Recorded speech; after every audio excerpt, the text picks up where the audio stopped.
السلام علیکم ورحمۃ اللہ وبرکاتہ۔ ناظرین، استقبال ہے آپ کا ہمارے یوٹیوب چینل حمد ٹی وی دیوبند پر۔ ناظرین کرام، شیخ الحدیث و محتمم دارالعلوم دیوبند حضرت مفتی ابوالقاسم نعمانی صاحب کی ایک آڈیو کلپ آپ کے ساتھ ہم شیئر کر رہے ہیں، جس میں انہوں نے امت مسلمہ کے نام ایک اہم پیغام جاری کیا ہے۔ ناظرین، آپ کو بتلا دیں کہ گیان واپی مسجد بنارس کے متعلق عدالتی فیصلے، مسلمانوں کے موجودہ حالات اور اہل ہند کے بنیادی فریضے کے متعلق امیر ملت حضرت اقدس مولانا مفتی ابوالقاسم صاحب نعمانی محتمم و شیخ الحدیث دارالعلوم دیوبند کا شکستہ دل اور غمناک لہجے میں انتہائی اہم پیغام مسلمانوں کے نام، ناظرین، جس میں امت مسلمہ کے زوال کے مختلف ادوار کے باوجود دوبارہ حصول عروج و ترقی کے نسخہ کیمیا اور اس حوالے سے قرآنی وعدے اور حدیثی وعید کا ایمان افروز اور ہمت افزا تذکرہ ہے۔ ناظرین، حضرت محتمم صاحب و شیخ الحدیث کی یہ آڈیو کلپ ہم آپ کے ساتھ شیئر کر رہے ہیں۔ آپ سے گزارش ہے آپ اس کو مکمل یکسو ہو کر سماعت فرمائیے گا اور اس کو اپنے ہر مسلمان بھائی تک، اپنے ہر مومن بھائی تک اس ویڈیو کو، اس آڈیو کلپ کو ضرور شیئر کیجیے۔ ناظرین، آپ اس کو مکمل سماعت فرمائیے اور اس ویڈیو کو لائک کیجیے، اپنی رائے کمنٹ باکس میں ضرور بتلائیے گا۔ ناظرین، آپ کے ساتھ ہم شیئر کر رہے ہیں، مکمل سماعت فرمائیے، دعا کیجیے اللہ تعالیٰ امت مسلمہ کے حال پر رحم فرمائے اور اللہ تعالیٰ مساجد کی تمام مدارس کی حفاظت فرمائے، مسلمانوں کی اللہ تبارک و تعالیٰ نصرت و مدد فرمائے۔ ناظرین، آڈیو آپ کی اسکرین پر آ چکی ہے، آپ سماعت فرمائیے۔ السلام علیکم۔ الحمدللہ رب العالمین والصلاة والسلام علی سید الانبیاء والمرسلین سیدنا و نبینا و مولانا محمد وعلی آلہ و اصحابہ اجمعین۔ اما بعد فاعوذ باللہ من الشیطان الرجیم، بسم اللہ الرحمن الرحیم۔ ما اصابتکم من مصیبت فبما کسبت ایدیکم ویعفو عن کثیر، صدق اللہ العلی العظیم۔ وقال تبارک وتعالی وانتم العلون ان کنتم مؤمنین، صدق اللہ العلی العظیم۔ میرے عزیزوں اور بھائیوں، اس وقت ہمارے دل و دماغ پر کل شہر بنارس کے اندر جو حادثہ پیش آیا ہے وہ اس طرح مسلط ہے کہ کوئی دوسری بات سوچنے کا موقع ہی نہیں ہے۔ آپ حضرات بھی باخبر ہوں گے کہ کل عدالت نے گیان واپی مسجد کے تہخانے میں پوجا کی اجازت دیتے ہوئے مقامی انتظامیہ کو 1 ہفتے میں عمل درآمد کرنے کی ہدایت دی تھی، لیکن انتظامیہ نے اس قدر عجلت سے کام لیا کہ کل رات ہی ساری رکاوٹیں ہٹا کر گاٹر کاٹ کر تہخانے میں مورتی رکھ دی گئی اور وہاں پوجا پاٹ شروع ہو گئی، جس کی وجہ سے مسلمانان بنارس کے اوپر خاص طور سے اور پورے ملک کے مسلمانوں کے اوپر غم و اندوہ کا بادل چھا گیا اور انتہائی دل شکستگی کی کیفیت پیدا ہو گئی ہے۔ خبر ہے کہ اس کے خلاف سپریم کورٹ کے اندر کیس دائر کیا جا رہا ہے، لیکن عدالتوں کا جو رخ ہے اس کی بنا پر کچھ کہا نہیں جا سکتا کہ فیصلہ کیا ہوگا۔ ایسے موقع پر بنارس میں شہر مفتی گیان واپی مسجد کے امام، انجمن انتظامیہ مساجد کے صدر جناب مفتی عبدالباطن صاحب نے آج کی میٹنگ میں شہر کے تمام مسلمانوں سے یہ اپیل کی ہے کہ کل کا دن اپنے تمام کاروبار وغیرہ بند رکھتے ہوئے یوم دعا منائیں۔ جمعہ کا دن ہے، جمعہ کے دن ویسے بھی مسلمانوں کے لیے خاص عبادت کا دن ہے۔ میں یہ چاہتا ہوں کہ جو عمل بنارس کے اندر ہو رہا ہے، خاموشی کے ساتھ ہر جگہ کے مسلمان اپنے طور پر کل توبہ استغفار اور دعاؤں کا خاص اہتمام کریں۔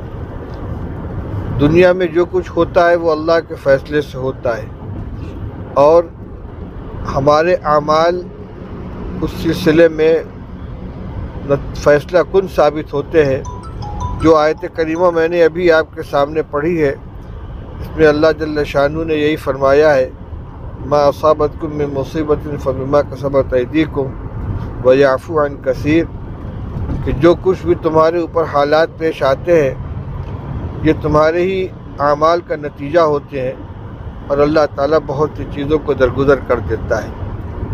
اس امت پر بڑے سخت حالات آ چکے ہیں۔ غرناطہ، اندلس تباہ و برباد کر دیا گیا، اسلام کا وہاں سے نام و نشان مٹا دیا گیا، تاتاریوں کے ذریعے بغداد کو تہس نہس کر دیا گیا، اسلامی حکومت کا خاتمہ کر دیا گیا۔ یہ الگ بات ہے کہ پھر اللہ تعالیٰ نے انہی کے خاندان سے اسلام کے نمائندے پیدا فرمائے، اور علامہ اقبال رحمۃ اللہ علیہ کو کہنا پڑا، ہے آیا یوجش تاتار کے افسانے سے کہ پاسباں مل گئے کعبے کو صنم خانے سے۔ لیکن جو حالات پیش آئے ہیں ان کا تجزیہ کرنے والوں نے یہی فیصلہ کیا ہے کہ ہر جگہ، چاہے وہ بغداد ہو، چاہے وہ اندلس ہو، دنیاوی شان و شوکت کے اعتبار سے مسلمان بڑے عروج کے اوپر تھے، ان کی حکومت تھی، ان کی طاقت تھی، اور بہت بڑی تعداد تھی، دنیاوی اعتبار سے وہ ہر اعتبار سے ترقی یافتہ تھے، لیکن دینداری ان کے اندر سے نکل چکی تھی، دنیا طلبی اور دنیا کے اندر یعنی غرق رہنے کا ان کے اندر رجحان پیدا ہو گیا تھا۔ تو دشمن کے دل سے ان کا رعب نکل گیا، جیسا کہ حدیث پاک میں ارشاد فرمایا گیا ہے۔ رسول اللہ صلی اللہ علیہ وسلم نے ارشاد فرمایا کہ ایک وقت آئے گا کہ تمام دنیا کی قومیں تمہارے خلاف ایک دوسرے کو دعوت دیں گی، جس طریقے سے دسترخوان پہ کھانا کھانے والے ایک دوسرے ساتھی کو دعوت دیتے ہیں، یہ ڈش لو، یہ کھانا لو، یہ بہت لذیذ ہے۔ اسی طریقے سے مسلمانوں کو ختم کرنے کے لیے، تباہ و برباد کرنے کے لیے ساری قومیں ایک دوسرے کو دعوت دیں گے۔ صحابہ کرام رضی اللہ تعالیٰ عنہم نے یہ پوچھا کہ یا رسول اللہ، کیا اس زمانے میں ہماری تعداد بہت تھوڑی ہوگی؟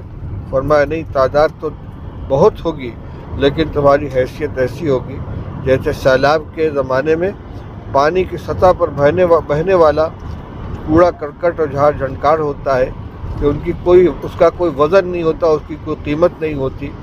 اور رسول اللہ صلی اللہ علیہ وسلم نے فرمایا کہ اس زمانے میں صورتحال یہ ہوگی کہ اللہ تعالیٰ تمہارے دشمنوں کے دلوں سے، مخالفین کے دلوں سے تمہارا رعب نکال دیں گے، اور تمہارے دلوں کے اندر کمزوری پیدا کر دیں گے، بزدلی پیدا کر دیں گے۔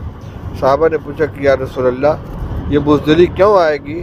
تو آپ نے ارشاد فرمایا کہ دنیا کی محبت اور موت کا خوف، موت کی کراہیت، یہ دو اسباب ہوں گے۔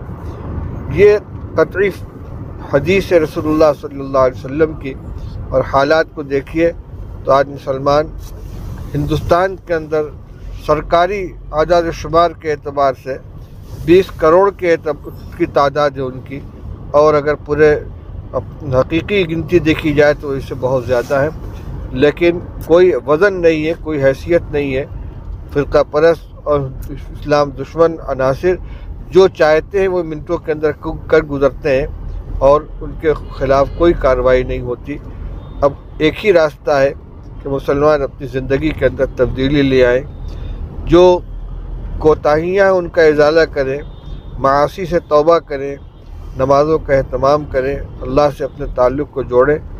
صحابہ کرام رضی اللہ تعالیٰ عنہم کو اللہ تعالیٰ نے جو برتری عطا فرمائی تھی وہ ان کے ایمان اور عمل صالح کی بنا پر تھی، اور اسی زمانے کا یہ اعلان ہے کہ انتم الاعلون ان کنتم مؤمنین، تم ہی سربلند رہو گے اگر واقعی تم ایمان والے ہو۔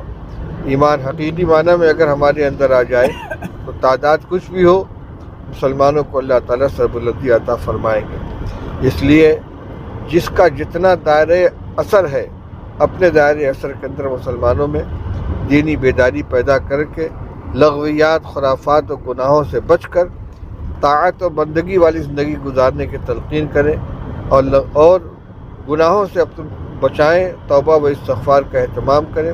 خاص طور سے کل کا دن جو جمعہ کا دن آنے والا ہے، اور آگے جو پروگرام ہیں ان کی کامیابی کے لیے، اور اس مسجد کے اندر جو بت رکھ دیا گیا اور مورتی رکھ دی گئی، پوجا شروع ہو گئی، اس کے پاک ہو جانے کے لیے خاص طور سے اہتمام سے دعائیں کریں۔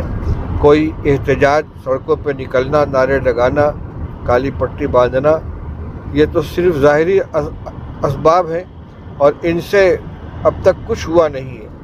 اس لیے جو حقیقی قوت ہے وہ ہمارے ایمان اور عمل کی قوت ہے، اس پر ہر ایک کو آنا چاہیے، اپنے گھروں میں، اپنے محلے میں، اپنے پڑوس میں، اپنی مسجد میں، اپنے اہل تعلق میں، سب میں اس کی بات کو چلائیں۔ کل خاص طور سے دعاؤں کا اہتمام کریں، مسجد میں پہلے آ جائیں، سارے لوگ بیٹھ کر سننے سے فارغ ہو کر دیر تک کلمہ طیبہ، استغفار، آیت کریمہ لا الہ الا انت سبحانک انی کنت من الظالمین کا ورد کرتے رہیں، اور اس کے بعد نماز جمعہ کے بعد اجتماعی طور سے اہتمام کے ساتھ دعا کریں۔ آج کا میرا یہی پیغام ہے، اللہ تعالی ہم سب کو عمل کرنے کی توفیق عطا فرمائے۔ وآخر دعوانا الحمدللہ رب العالمین۔ اللہم صلی علی سیدنا مولانا محمد وآلہ وصحبہ وبارک وسلم۔ اللہم وفقنا لما تحب وترضى من القول والفعل والعمل والنیت والہدی۔ یا اللہم آت نفسی تقواها وزکیها انت خیر من زکاها انت ولیها ومولاها۔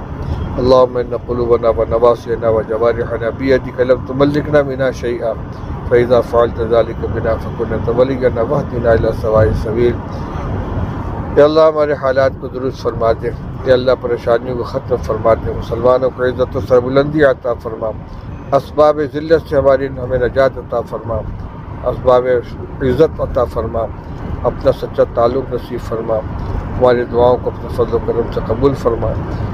گیان بافی مسجد کے اندر جو حالات چل رہے ہیں اللہ اس میں اپنی مدد شامل حال فرما، ہم کمزور ہیں، گناہ گار ہیں، تیرے گھر کی بھی حرمتی ہو رہی ہے، اے اللہ اپنے کرم کا معاملہ فرما دے اور ہمارے حال پر رحم کا معاملہ فرما دے۔ صلی اللہ تعالیٰ علی خیر خلق محمد وآلہ وصحبہ اجمعین برحمتک یا ارحم الراحمین۔ السلام علیکم ورحمۃ اللہ۔